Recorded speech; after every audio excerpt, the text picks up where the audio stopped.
You're listening to the Angela Henderson Online Business Show, episode 336. Hey there, you amazing human, and welcome to the Angela Henderson Online Business Show, the podcast that is designed for female entrepreneurs who want to make more money in a way that is in alignment for them. If you're looking for practical advice, proven strategies, and expert insights to help you navigate the challenges of growing your business, then you've come to the right place.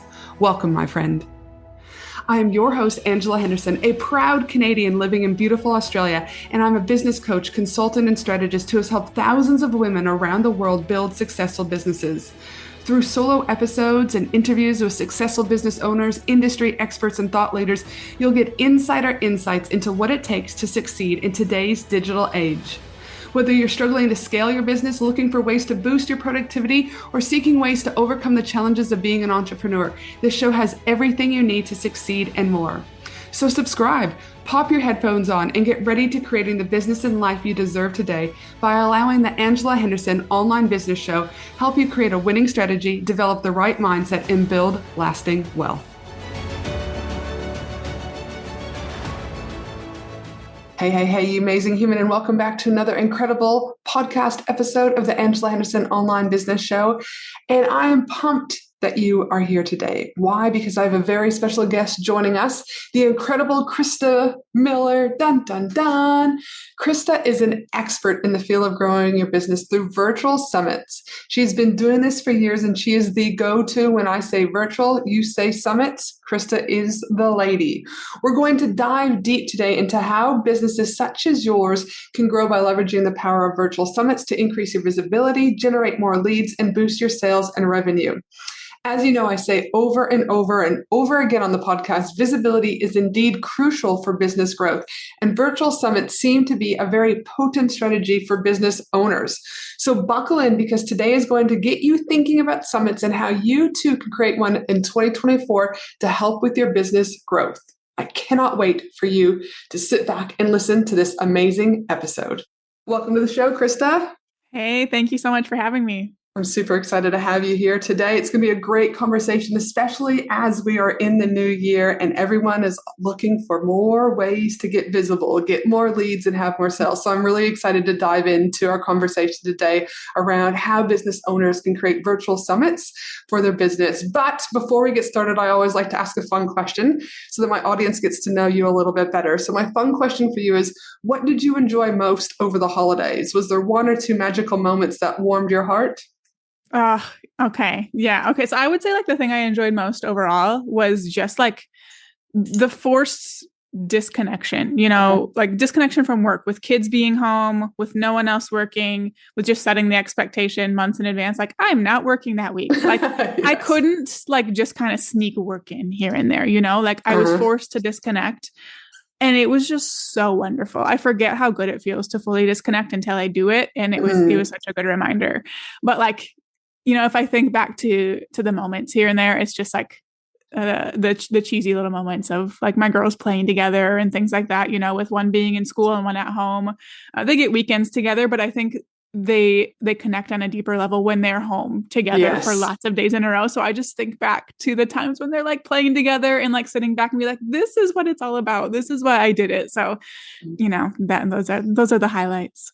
Oh, goodness. I absolutely love it. And there's something, also, when I was doing some research, I know your girls are still a little bit little, do you know what I mean? And so there's something magic about kids in the holidays, regardless of what your religion is or what you believe in, do you know what I mean? Is that the laughter and the joy and the simplicity that they bring back to home life and to our heart is, I think, grounding. And I think at the end of the year, when we're tired and we're exhausted, they really, my view is that they actually give us so much more than we give them sometimes.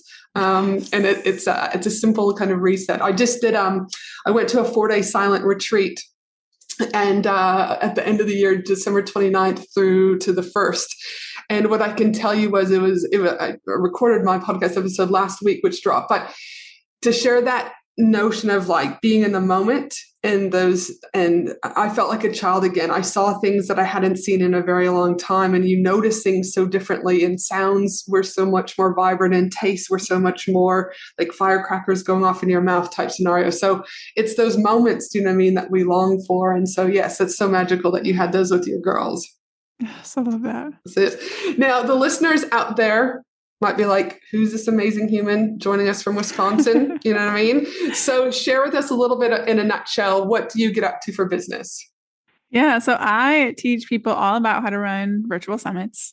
Summits have been around for a long time. I think they have overall a negative reputation, and I am trying so hard to change that. And I think we've made some good progress over the years. So I'm all about virtual summits that actually make you money, that feel good to you, that benefit your speakers, that impact your attendees, and are just such a big impact tool for your business overall without being these slimy, gross, pressure-filled events that I think so many people are used to seeing. So we have the framework, the training, the templates, the support, everything someone needs to be able to host a profitable virtual summit without being this big name influencer with all of these, huge connections and resources. We want anyone to come in and be able to get the tools and the knowledge they need to host a summit without wondering, where do I start? What do I do next? How the heck do I make this happen?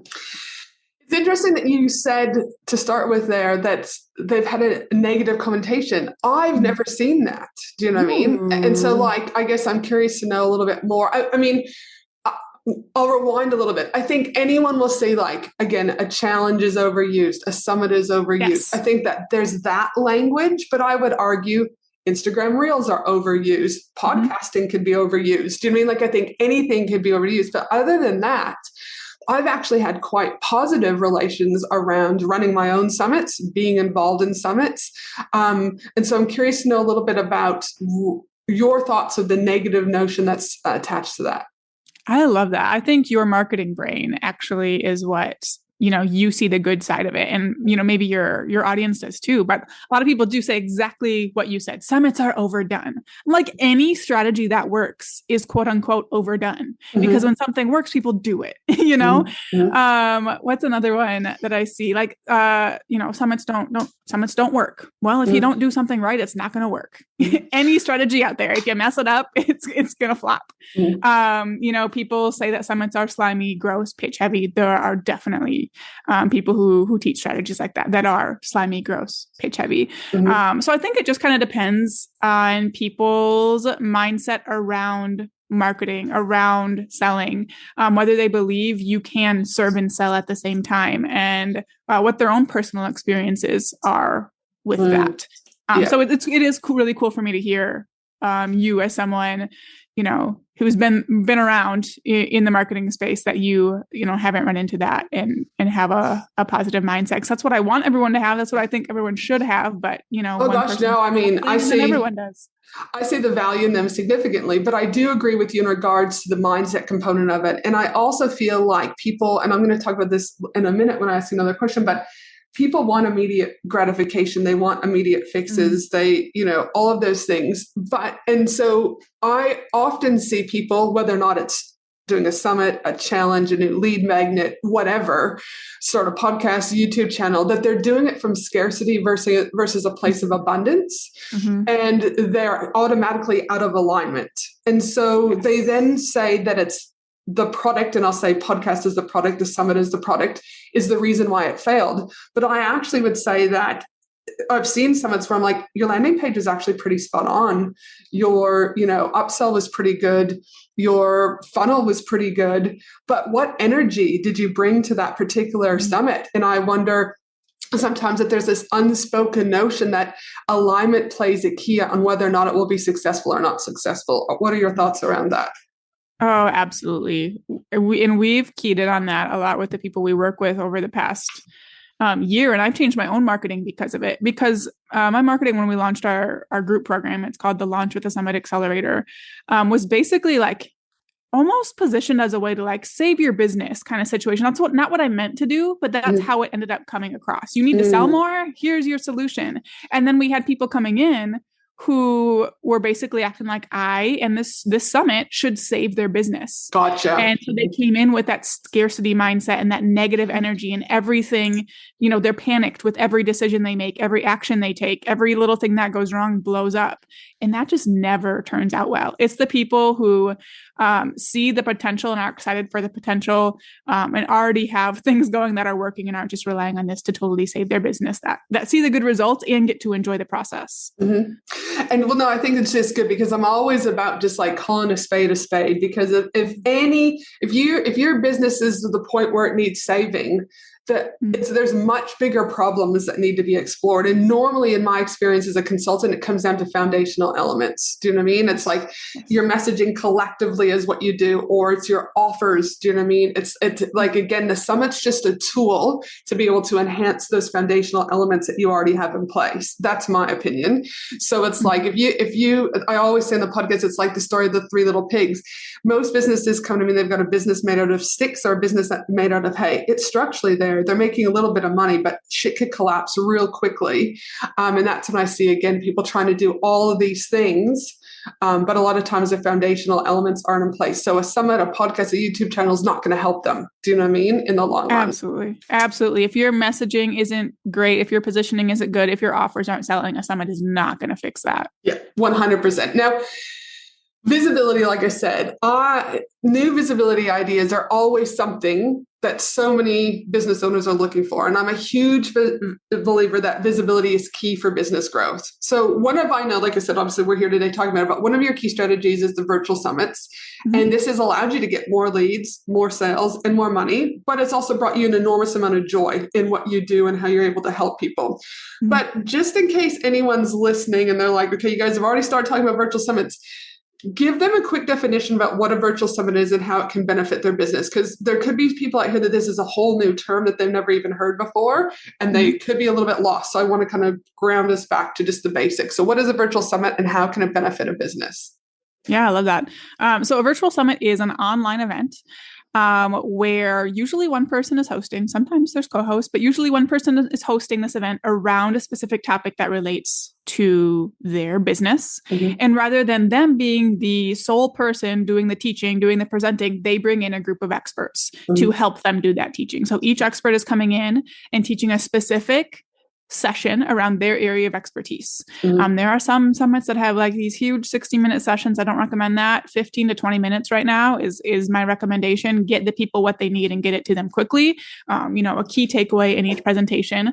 But when you do that, when you create this event around a specific topic, it is really impactful and transformational to these attendees. And you want it to be positioned in a way where there's a specific goal they are working toward in watching these presentations. Mm-hmm. So one host, usually 15 to 25 speakers. The event is typically free where they can watch for 24 hours. They can watch the pre-recorded presentations. Some people do live. If you're someone listening, you didn't know what a summit was, I would recommend pre-recorded, at least for your first run. And then we do have a bunch of ways to make money during, before, after the event as well, which we can get into. But the summit itself is free, which lets you bring in so many more leads than you can with something that's paid. Mm-hmm. So that's where going into the summit, you just kind of want to know, what are my goals? Mm-hmm. Are my goals to generate leads so I can then make money from those leads? Or do I want to make money from my existing audience? That will kind of depend. Well, am I going to do a free event, a paid event? So the summit brings in thousands of leads on the front end for free. And then you have ways to make money through them, through all access pass, sponsorships, through launching your offers, things like that, which brings you the revenue. The speakers bring you the connections and networking opportunities, which are just powerful for years down the road if you do it the right way. If you build connections with these people, show them that they matter to you outside of just, using their email list, basically. The impact you make, the visibility you get through having those people share something you're doing and basically vouching for you and what you do is huge. And it's just a momentum that I have not experienced from any other strategy out there. The leads, the immediate income, the ongoing connections, the more people knowing about you, all from one strategy is so powerful and something that I just, I can't top it. I can't top it yet. I'll try new strategies, but I can't top it yet. I agree with you that, like, I believe in the world of where you are in. And I was actually just watching this documentary on Netflix called 100 Years of Living, I think. And they talk about the 5 blue zones around the world, where there's like 5 places around the world where they are having centenarians. And so people are living to be 100, 105. It's a pretty amazing documentary. But the reason why I talk about that is they talk about the notion of loneliness, right? And people are more lonely than they've ever been in the world, ever. And what I love about summits is that you're bringing this, even though it's virtual, there's this connection piece that I believe is missing in business. And connections, I believe, is where you have conversations, and through those conversations is where you get conversions, right? The more conversations you're having, and it's not just about, I'm going to have these conversations to make money. That could be it, but I'm about like just connecting at a heart level with individuals. And I couldn't agree more when you talked about the 20 or 15 or 25 speakers that you bring together. If you continue to nurture those relationships post that event, there's so many other good things that could come from it. Email swaps, podcast swaps, YouTube swaps, you name it, affiliates for each other. I mean, that's how you and I met. We were in a group together. And then from there, I reached out and was like, you were doing your summit. And I was like, hey, how can we work together? I was like, can I bring you on the podcast? And from that initial connection piece, we've continued to remain connected. And I would suspect we will continue to remain connected. But people, I think, are minimizing the importance of connections because they're looking for immediate fixes. What are your thoughts around that? Oh man, my business would be nothing without the people that I know, without the connections that I have. And I think back to, when I first got started and how sad and lonely it was when I didn't know anyone, when I was just doing it all, when I was posting on social media, hoping that someone was paying attention, but I didn't know anyone. It wasn't until I started making those connections where I started feeling like, oh, this is fun. Oh, I belong here. Oh, I want to keep doing this. I'm excited to go to my desk every day. And then, as I've been hosting summits, since I did see the value of those relationships, I was really intentional about I'll say what I did with speakers afterwards. That's like a weird way to put it, but how I kept those relationships going. Sometimes we've formed masterminds after. Sometimes we do JV webinars. Sometimes I just make sure to chat with them on Instagram here and there. And we've done all the different swaps you mentioned, and you like you said, there's not the immediate payoff that comes from that, although typically they are promoting, so you are kind of getting an immediate payoff through your summit. But having people who are just kind of randomly reaching out like, hey, do you want to do this kind of collab in a couple of months? Like, heck yes, I do. You don't have that without intentionally making and then maintaining those relationships. Yeah. And that's there's only 3 ways to gain visibility: organic, partnerships, and paid. Organic takes longer, partnerships take a little bit less time, and paid can go very quickly, but you've got to be able to put in. Now, I know we're talking about summits, so I won't talk too much more, but I do think I always like to highlight when others talk about the importance of connections, because I feel that people minimize how important growing your business and your community is collectively, and not just jumping to another strategy. But what the summits provide you is both worlds. You can have an immediate, gratification, I guess you could say, and you can have a post. Yeah. We'll talk more about that later. But over the years, I see businesses try new things, and either A, they think this is going to be super easy, so I'm just going to do this quick fix, or B, they think that they don't need to invest time or money, or C, they want immediate results, or D, they want all of the above. So I'm curious to know, with those listening and those considering a summit, what's the reality that business owners need to understand before creating a summit? Because there is like a podcast. People think, oh, you just record. I still spend an hour to an hour and a half per week minimum just recording, planning it out, looking at the questions, etc. It still takes time, but it gives me an ROI. So I'm curious to know, with your thoughts on the summit, what do businesses actually need to understand before they just kind of go off on shiny object syndrome, time investment, financial investment, etc.? Yeah, I love this question. And this is one of the things that frustrates me most, because it's why people get frustrated with me, even though I try to be so clear about it. Yeah. People still come in with wrong expectations. And I think it's because they do see me say what I'm about to tell you, but they want it to be different. They want the immediate results, immediate gratification, like you were talking about. So the most important thing I want everyone to know is a summit is not an easy strategy. Mm-hmm. It has gotten me better results than anything I have ever done, over and over again, but it is not like, snap your fingers and it's done and beautiful and gonna work type of situation. Mm-hmm. It is, you have to do it the right way. So there is strategy involved to figure out. Either you get to do it yourself over and over until you figure it out yourself, or you invest in someone who can show you how to do it the right way. Mm-hmm. But it is also a significant time investment once you do get started. For me, for hundreds, thousands of people, the time investment is very worth it, but I want you to know about it ahead of time. So I recommend at least a 90-day planning window before your summit happens. That is like just the summit. If you're also launching on the back end, give yourself more time to plan that launch content and everything and launch strategy on the back end of it. I have so many people like, oh yeah, I see you said 90 days, but I think I can do it in 30 days. I think I can do it in 60 days. I don't even do that. When I plan a summit, we still take 90 days. I actually did it in 75 last time, just because I thought I could. We'd done the summit before. I teach summits, whatever. It was a lot. It was too much. I will not do it again.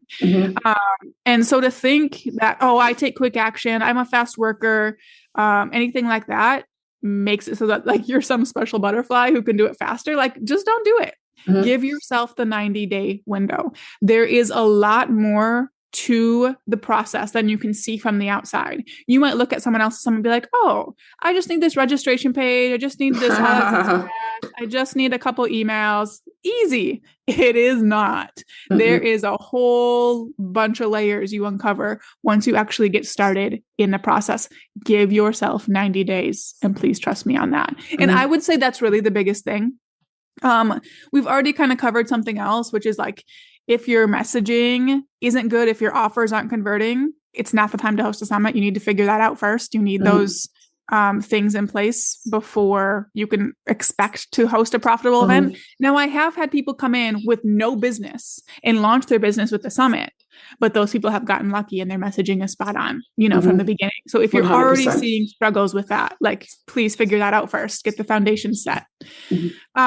Another thing you mentioned was investment.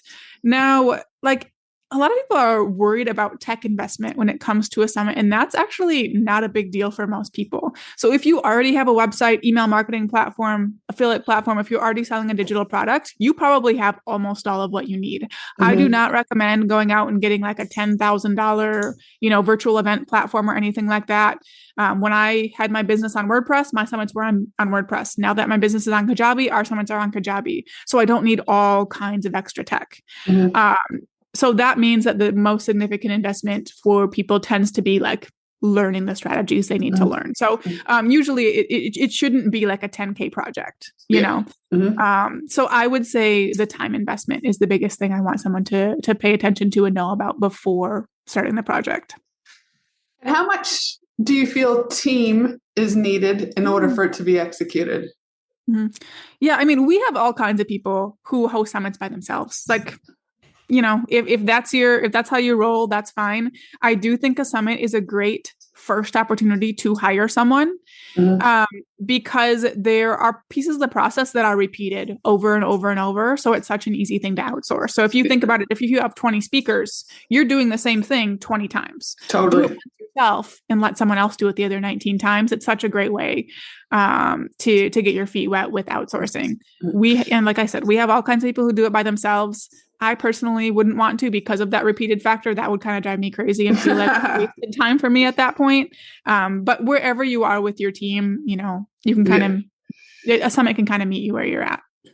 The only reason why I laugh and because again, reflection's always a great thing, is I had this idea during COVID that we would run 50 speakers summit.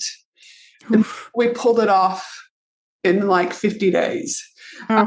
But I had team. Do you know what I mean? And that's why I guess and my team also knows I'm floridly ADHD. And when an idea comes, I'm not going to sway, because if I have a full body kind of like, this is it, we're in, I would never do it again, that way, and so that's why I laugh, but it's like, but if I didn't have team, there's no way in hell it would have been executed. Right. Because 50 speakers. And the reason why I had 50 speakers is because again, my connections, I just said, hey, I want to do this. Are you in? People are like, yep.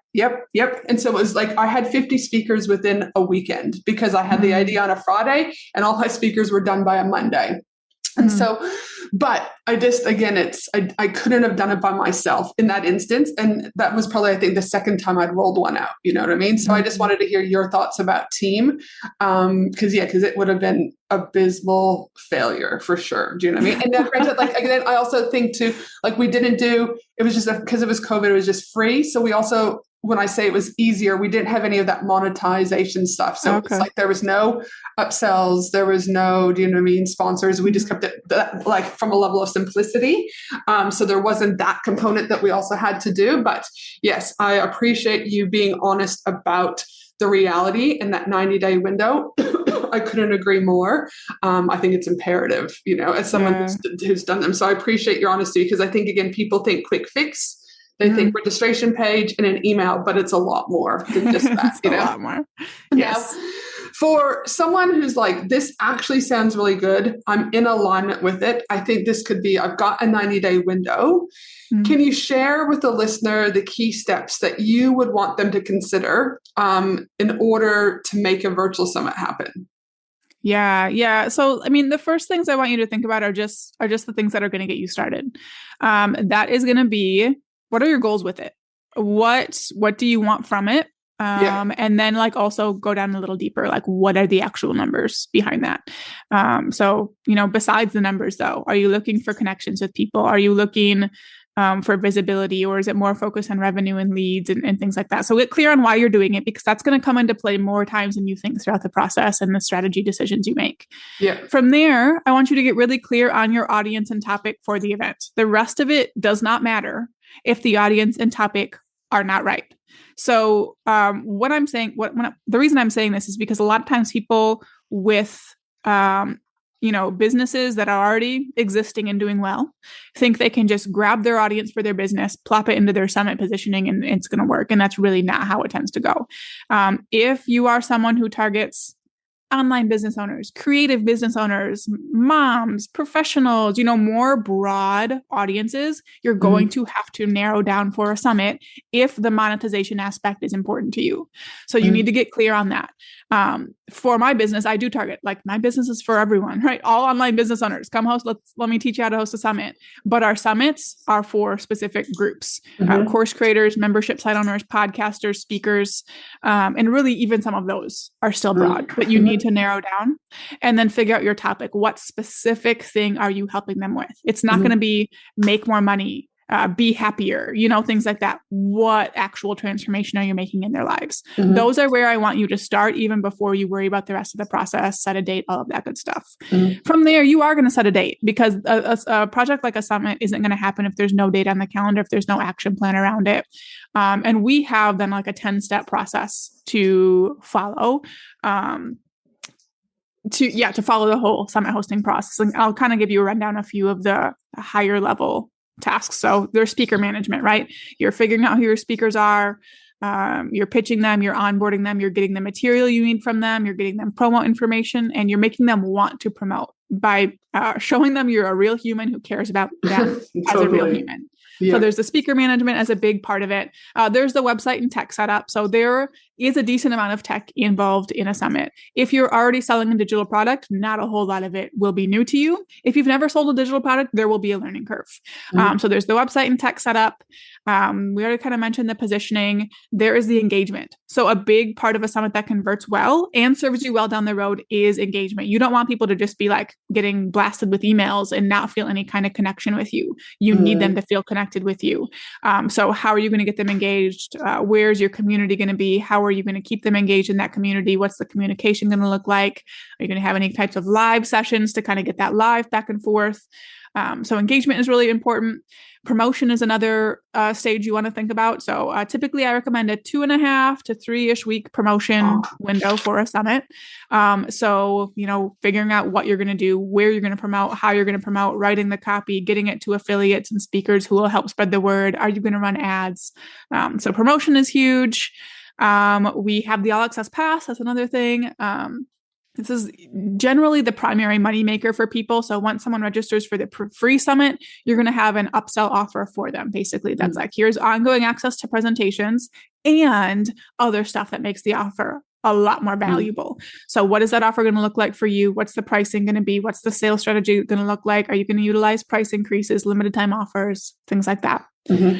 Sponsorships are optional. Also affiliates. Those are a couple optional stages you can consider. I won't go too deep into those, but great ways to add additional revenue and momentum to your event. We have the event itself. So that's where you are interacting with your attendees, getting them pumped, supporting them, answering questions. We've got some inbox support during this time. If there's any type of live interaction, you want to make sure you're really supporting your speakers and cheering them on. And then we have the post-event period, which is for some people, that's really just like wrapping up, closing their cart on their All Access Pass, deciding if they want to go evergreen with their summit as like an ongoing lead generator. But some people also go straight into a launch, which is what I recommend if you do have a proven, course, membership, high ticket program, anything like that, flow right into a launch if you can, because people are ready. They've made progress through your summit. They're excited. They want to continue. Give them that next step if you can during that point. So that's what I have for the full rundown for you. Oh my goodness. And I think that's so good because you've really given a bird's view eye versus like sales page, registration page, speakers, you're good to go. Do you know what I mean? And that's where I see, not just with summits, I've seen, and I won't name names, but I've seen people do it before and they make it sound like it's like easy as pie and they're not. And that's what I've always loved, your integrity, your openness, and your humanness, because it allows people to be able to then consciously make a decision to go, is this right for me or not right for me? So I appreciate that, but also just your thoroughness. I know one of my RevShare clients, for example, Kylie has purchased from you and her summit is in the process. I believe it launches end of February, but she has said nothing but positive about your course, the templates, how easy it is to be able to just like drop and click. Do you know what I mean? Is how she says it.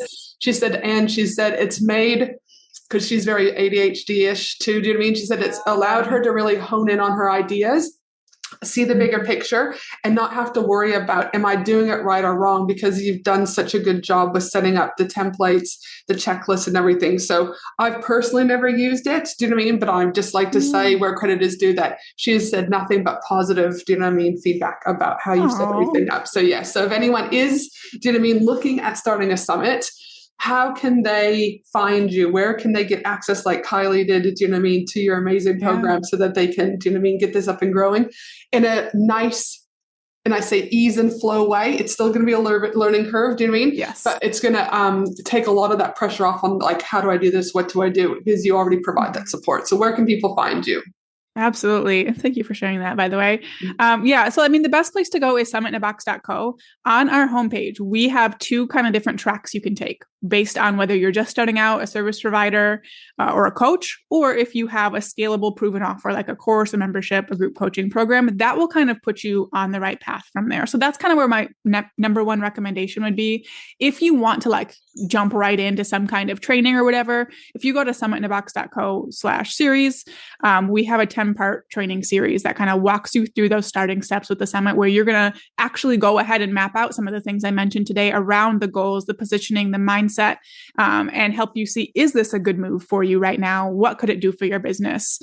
So that would be a really great place to get started. You can also always reach out on Instagram at Summit in a Box if you want me to kind of learn a little more about your business and point you down the right path.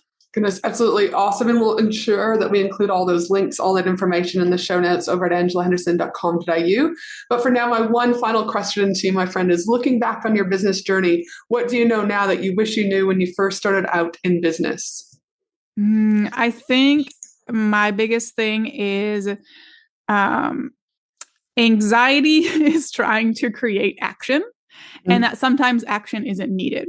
And it's funny, I'm saying that right now, coming off of over a week off work, I feel no anxiety whatsoever. But when I think back over the course of business, in all of the things I've figured out, all of the things that have not worked, all of the times where I've wondered, is this business like actually set up to work, or is it going to come crashing down? Like, that's the one thing that always sticks out in my mind. That's the one, I don't know, piece of advice or feedback that my coach gave me that I use the most often, and I need it really badly when I do use it. So I wanted to pass it along to everyone else. Yeah. Oh, goodness. Thank you so much for sharing that. It's like, yeah, businesses, do you know what I mean? It's like, start a business. They said it'll be super fun, stress-free, I promise. And that's why I like to end the podcast on this particular question, because there's so many little golden nuggets that every one of the guests have had that it's like, oh, it can be relatable for someone. So thank you so much for sharing that.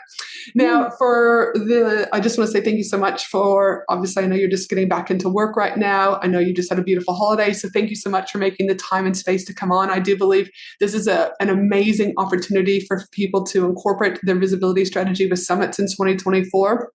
And I strongly encourage you to go and check out Krista's work over at our website, start to get to know and start to explore and get curious about whether or not this is an alignment for you, because someone who's done a lot of virtual things and been included in virtual summits from the past, I can tell you the benefits are absolutely phenomenal in more ways than one. So definitely consider virtual summits for 2024. But for now, you amazing human out there listening to this awesome podcast, I hope you have a beautiful day no matter where you are in the world. Don't forget that you can have the show notes and all the links for Krista's information over at angelahenderson.com.au, and just click on the podcast link. And yes, have a beautiful day. And I look forward to you joining us for another episode of the Angela Henderson Online Business Show. Thanks again, Krista. Thank you for having me. Thanks for listening to the Angela Henderson Online Business Show, www.angelahenderson.com.au.